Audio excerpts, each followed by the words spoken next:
आज 3 राज्यों के चुनावी नतीजे आए। तीनों में बीजेपी या बीजेपी गठबंधन की सरकार बन रही है। तो मैं ये पूछ रहा हूँ कि 2024 के चुनाव का ये ट्रेलर है या नॉर्थ ईस्ट के चुनाव है, इनको 2024 से जोड़ के दे। ट्रेलर ही नहीं, फर्म है। काम हुआ है, काम हुआ है, वास्तव में काम हुआ है, नज़र आता है। महंगाई तो बढ़ती है, सबके राज्य में बढ़ती है महंगाई। वो खाली मुद्दा उठाते हैं, कुछ खास बात नहीं है। महंगाई बढ़ती है तो कमाई बढ़ाने का सोचना चाहिए। महंगाई कम कभी हो ही नहीं सकती। आप गुजरात से हैं? हम हिंदुस्तान से हैं, लेकिन तो वैसे ठीक है, हम भी हैं। लेकिन आप गुजरात से हैं? नहीं, वैसे हम लोग राजस्थान के हैं, उधर ही उदयपुर के इलाके से? बीकानेर से। लेकिन मैं बम्बई रहा हूँ 20 साल, इसलिए आपने ठीक बोला कि गुजरात से है क्या। मैं बोलने के एक्सेंट से समझ हाँ जाता हूँ। हाँ।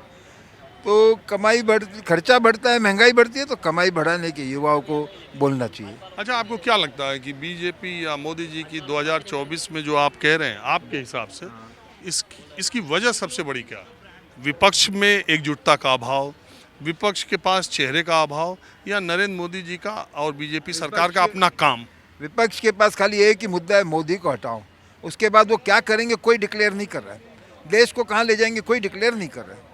मोदी जी कह रहे हैं हम देश को सेल्फ रिलायंट बनाएंगे, बुलेट ट्रेन लेके आए। बुलेट ट्रेन में पैसा तो लगता है हमारे गरीब देश में, लेकिन लाए तो सही। आज इंटरनेशनल में इमेज है, हमारे प्राइम मिनिस्टर की इमेज तो बन गई है, कोई भी नहीं। फाइनेंस मिनिस्टर अभी जो जाते हैं कहीं पे भी बात होती है तो आज इमेज है सबकी। नहीं तो क्या है, कोई फाइनेंस मिनिस्टर बना वो आया, एच.एम. पटेल आया है। नहीं तो जब मनमोहन सिंह जी फाइनेंस मिनिस्टर थे, doctor Manmohan Singh finance minister of India has come, ऐसे बोलते हैं। तो इज्जत से नाम लेना चाहिए, वो बड़ी बात होती है। नहीं तो क्या, वो आया है चलो जाने दो, कोई ऐसा नहीं होना चाहिए आपको। लेकिन एक बात ज़रूर है, युवाओं को लाना चाहिए। तो सब में एजुकेशन, पॉलिटिक्स में रिफॉर्म्स की ज़रूरत है। एक टेबल कुर्सी पे आप आदमी बिठाते हो, इंटरव्यू लेते हो, कंप्यूटर आना चाहिए, इंग्लिश आनी चाहिए, वो आनी चाहिए। पॉलिटिक्स में कोई कम्युनिटी कोई परफॉर्म ये है ही नहीं। ये तो ज़रूरी है बहुत, एजुकेशन। आप फाइनेंस मिनिस्टर रखते हो तो फाइनेंस में MBA। अभी की जो फाइनेंस मिनिस्टर हैं वो आपके उम्मीदों के हिसाब से ठीक है या बदलना चाहिए? शुरू में तो नहीं थी, लेकिन अब ठीक हो गई है। कि साउथ इंडियंस एजुकेटेड तो होते ही हैं, अंट बात नहीं करते वो लोग। अब तो ठीक है, बजट और भी ठीक आ रहा है, अच्छा आ रहा है, कोई प्रॉब्लम नहीं है सच हम लोग को। पहले वाले तो जो आते हैं वो कभी बताओ आप, पहले आप हमने चरण सिंह जी को फाइनेंस मिनिस्टर बना दिया, उनकी वो एजुकेशन नहीं है, उनको कैसे बना लेते ऐसे? चरण सिंह को जमीन पढ़े लिखा आदमी MBA और नौकरी करे ना, जमीन का भी बहुत जमीन का है तो उनको देखिए, ये लोकतंत्र है। जनता की भावनाएं, जनता की जरूरतें, जनता की आकांक्षाएं, अगर आपको जनता ने चुना है तो आपको ये देखना। तो इसमें कई बार कई मौक़ों पर आप खुद ही बोलिए, आपके हिसाब से ही अगर मैं मानूं तो शायद प्रधानमंत्रियों की लिस्ट में पढ़ाई लिखाई के हिसाब से देखा जाए, चाहे पढ़ाई लिखाई देखो चाहे परफॉर्मेंस देखो, हमारे पास देश में सबसे पहले प्रधानमंत्री अच्छे जो थे, जो एक्टिव थे, देश के लिए थे, वो श्री लाल बहादुर शास्त्री जी थे।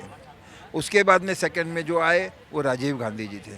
उन्होंने देश के लिए, आज हमारे पास कंप्यूटर मोबाइल है तो उनकी वजह से है और किसी की वजह से नहीं है। फिर हाँ जी नेताजी, आपसे बात रह गई थी और अब हमारा कार्यक्रम खत्म होने का भी है। नहीं, आपका बहुत बहुत धन्यवाद जी। बताया, पूछिए आप। तो उधर बलिया में तो विधानसभा में 2 सीट बीजेपी के मिलल।